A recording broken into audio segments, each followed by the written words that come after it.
Hello friends, viral वेक में आप सभी का स्वागत है। तो चलिए आज निफ्टी बैंक निफ्टी के लिए डिस्कशन करते हैं और हमारी स्ट्रेटेजी के बारे में डिस्कस करते हैं, क्या हमारी स्ट्रेटेजी होनी चाहिए आज के लिए। वैसे कल का वीडियो अगर आपने देखा होगा तो बहुत अच्छा आपको ट्रेड मिला होगा, बाइंग साइड भी एंड सेलिंग साइड भी। और मैंने जो जोन दिया था वो जोन के बाहर निकलते ही काफ़ी अच्छा मूवमेंट, लगभग दो साढ़े 200-250 पॉइंट का मूवमेंट काफ़ी अच्छा मिला था जोन के बाहर जाते ही मार्केट में। तो इस वजह से बोलता हूँ मैं कि जोन जो रहता है, नो ट्रेडिंग जोन और ट्रेडिंग जोन, इनको बहुत अच्छे से फोकस करना। और देख सकते हैं आप कितने अच्छे तरीके से ये जोन में आपको ट्रेड मिला था। 16 नवंबर का डेट है, ये देख सकते हैं फर्स्ट कैंडल ये वाली बनी थी। ये मैं ओपन कर लेता हूँ। हाँ, 9:15 की ये कैंडल है और एग्जैक्टली 9:15 की कैंडल के लो पर ही सपोर्ट लेते हुए और जोन 42,300 का जो जोन था, बिल्कुल वहाँ पे रिटेस्ट करते हुए इसने अपसाइड का मूव दिया। काफ़ी अच्छा मूव था। आपको इनिशियली आधे घंटे के अंदर ही काफ़ी अच्छा प्रॉफिट मिल जाता है यहाँ पे, एंड उसके बाद एक सेल अप आया, वापस से ऊपर गया एंड उसी रेंज में फिर वो मार्केट घूमता रह गया।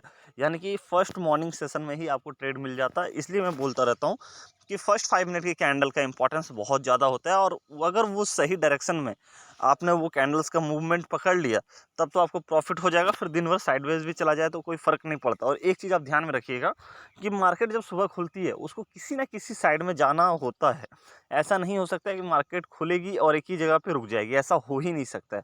मार्केट सुबह खुलेगी, 200-250 पॉइंट का मोमेंटम जरूर करती है, एंड उसके बाद अगर उसे साइडवेज होना है तो उसी 200-250 पॉइंट की रेंज में घूमता रहेगा। या फिर अगर ब्रेकआउट ब्रेकडाउन देना है तो फिर उस रेंज के ऊपर या नीचे ब्रेकआउट ब्रेकडाउन दे सकता है। तो इसलिए अगर फर्स्ट हाफ एन आवर में अगर आप कोई भी ट्रेड पकड़ लेते हैं सही डायरेक्शन में, तब आपके लिए बहुत बहुत अच्छा हो जाता है।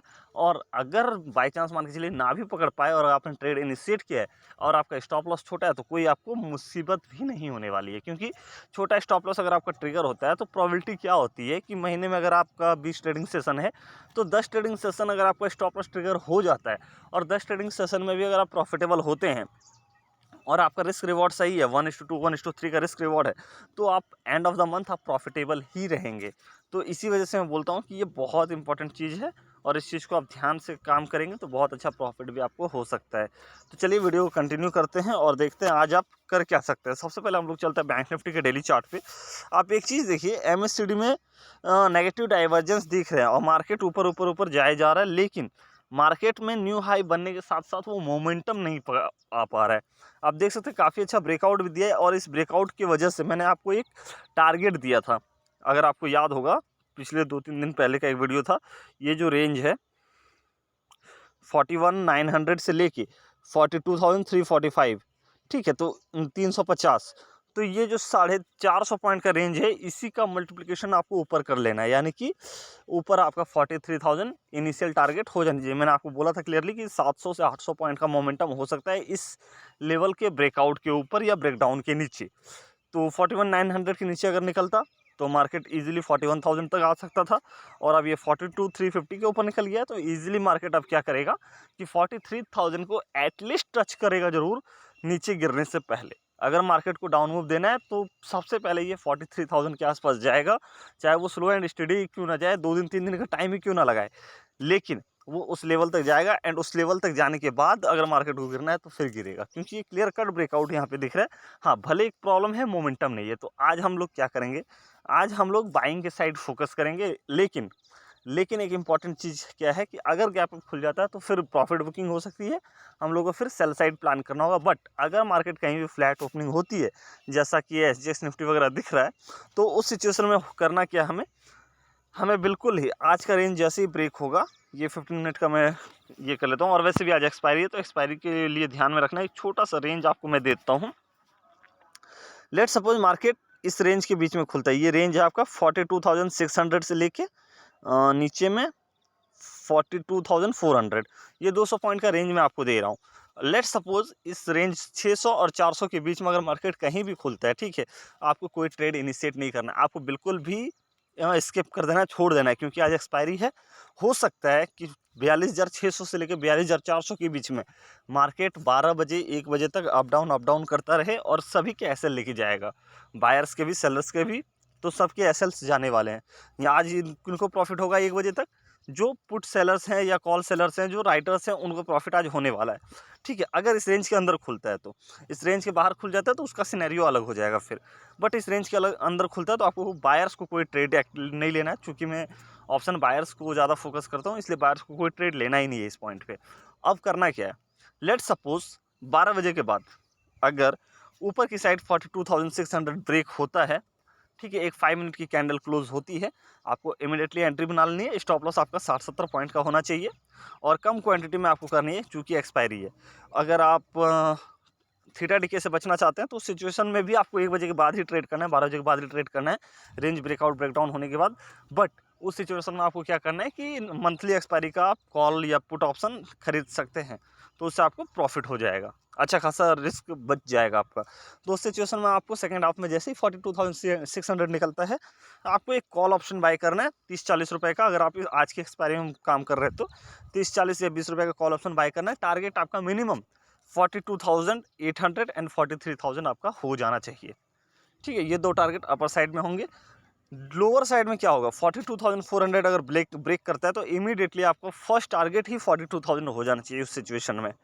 ठीक है, तो इस रेंज को आप ध्यान में रखिएगा और इस रेंज के अकॉर्डिंग आप ट्रेड कीजिए, काफ़ी अच्छा प्रॉफिट आपको मिल सकता है। और होपफुली मैक्सिमम चांसेस है कि आज फ्लैट ओपनिंग ही हो। बट हाँ, किसी सिनेरियो में अगर गैप अप ओपनिंग होती है तो प्रॉफिट बुकिंग आ सकती है, तो उस सिचुएशन में आपको सेलिंग की तरफ फोकस करना है। और अगर गैप डाउन ओपनिंग होती है तो आपको थोड़ा सा प्राइस एक्शन देख के ही ट्रेड करना पड़ेगा। तो फिर मैं टेलीग्राम चैनल पर अपडेट कर दूंगा, वहाँ पर आप ज्वाइन करके देख सकते हैं मेरे अपडेट्स को। तो आई होप बैंक निफ्टी के लिए आपकी स्ट्रेटजी क्लियर हो गई होगी। निफ्टी में क्या है, निफ्टी में एक बहुत बड़ा गैप बहुत बड़ा गैप छूटा हुआ है। अगर आपको मैं दिखाऊं, वाली चार्ट पे मैं लेके चलता हूं आपको, बहुत बड़ा गैप है, ये देख सकते हैं। ये जो गैप है 18,045, मतलब अगर कहीं से भी निफ्टी में एक चीज़ में एक लेवल आपको बता दे रहा हूँ, लेवल है आपका 18,350 और अभी क्लोजिंग क्या है 18,404। तो एक चीज़ ध्यान में रखिएगा, अगर निफ्टी कहीं से भी आज नॉर्मल मार्केट भी खुलता है, ठीक है, तो निफ्टी के पास काफ़ी बड़ा स्पेस है नीचे स्लाइड होने का। अगर ये भूल से भी 18,350 के नीचे स्लाइड होना स्टार्ट होता है, तब आपके लिए टारगेट कंप्लीटली ओपन हो जाएगा। 18,000 तक आपको इंट्राडे में मिल सकता है, यानी 300 पॉइंट तक की मूवमेंट आपको इंट्राडे में डाउनफॉल दिख सकती है। बट अगेन मैं बोलना चाहूँगा कि ये एक प्रोबेबिलिटी है, 100% श्योर नहीं है। निफ्टी में भी एक रेंज है, अगर मान के चलिए ये फ्लैट ओपन होने के बाद निफ्टी कहीं पे भी अगर आपको दिखता है 18,450 के ऊपर निकलता हुआ, आप इमीडिएटली बाई साइड का ट्रेड इसमें ले सकते हैं। आपका टारगेट 18,500 एंड 18,600 का टारगेट हो जाएगा, जो कि ऑल टाइम के हाई के आसपास है। लेकिन निफ्टी थोड़ा मैं डाउटफुल हूँ। निफ्टी में मुझे लग रहा है कि कहीं ना कहीं एक सेलिंग प्रेशर आ सकता है, और उसका रीज़न मैं बता दे रहा हूँ। रिलायंस मैंने प्रीवियस डे आपको ट्रेड दिया था, याद होगा आपको। ठीक है, इसके डेली चार्ट पे मैं चलता हूँ, रिलायंस के डेली चार्ट पे, और मैंने क्लियरली आपको क्या बोला था कि रिलायंस अगर प्रीवियस डे यानी कि ये 2590 का जो लो है, अगर इसको होल्ड नहीं करता है तो इसमें एक बड़ा सेल अप आ सकता है और ये 2500 के लेवल तक जा सकता है, यानी 80-90 पॉइंट का डाउन मूव आपको दिख सकता है। कल इसने क्या किया, रिलायंस ने 2590 के लो को ब्रेक तो किया, बट क्लोजिंग 2590 के ऊपर दिया है, तो इसलिए थोड़ा सा ये डाइसी है। अब देखना आज ये है कि आज ये 2590 के नीचे मार्केट खुलता है या फिर 2590 के लेवल को ये डिफेंड कर लेता है। अगर ये डिफेंड कर लेगा तब तो आपको अच्छा खासा पुल बैक मिल जाएगा। निफ्टी भी आपको अपर साइड का रेंज तोड़ता हुआ दिखेगा। बट जिस तरह की कैंडल इसमें बनी हुई है और बेरिश हैरामी पैटर्न इसमें दिख रहा है, मुझे कहीं ना कहीं एक डाउट लग रहा है। और उसके साथ ही आप देख सकते हैं एमएससीडी में नेगेटिव क्रॉसओवर भी होने की चांसेस बहुत ज़्यादा। अगर आज थोड़ा सा भी ये गैप डाउन खोला रिलायंस, तो इमीडिएटली एमएससीडी में नेगेटिव क्रॉसओवर हो जाएगा, एंड ये फर्स्ट इंडिकेशन होगा कि रिलायंस 2500 के आसपास जाने के लिए रेडी हो चुका है।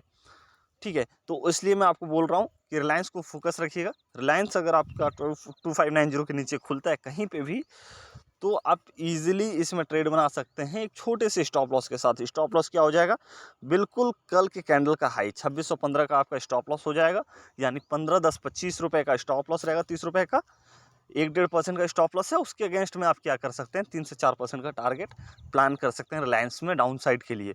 अप साइड के लिए सेम है, अगर 2590 डिफेंड होता है तो फिर आप अप साइड में टारगेट कर सकते हैं 2677 का। तो रिलायंस पे आपको फोकस रखना है, रिलायंस ही आपको इंडिकेशन दे देगा कि निफ्टी कहाँ जाने वाला है।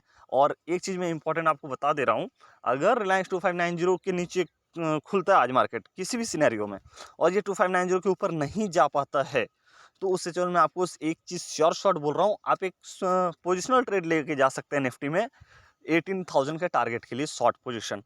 चाहे आप उसका फ्यूचर सेल कीजिए, चाहे आप ऑप्शंस को पुट बाय करके चल सकते हैं, या फिर कॉल सेल करके चल सकते हैं। 18,000 आपका फर्स्ट टारगेट इमीडिएट बेसिस पे हो जाएगा, चाहे वो आज के दिन आए, चाहे वो आपका 2 दिन के बाद आए, लेकिन वो टारगेट आएगा अगर रिलायंस 2590 के नीचे रहता है तो आई होप क्लियर होगा आपको।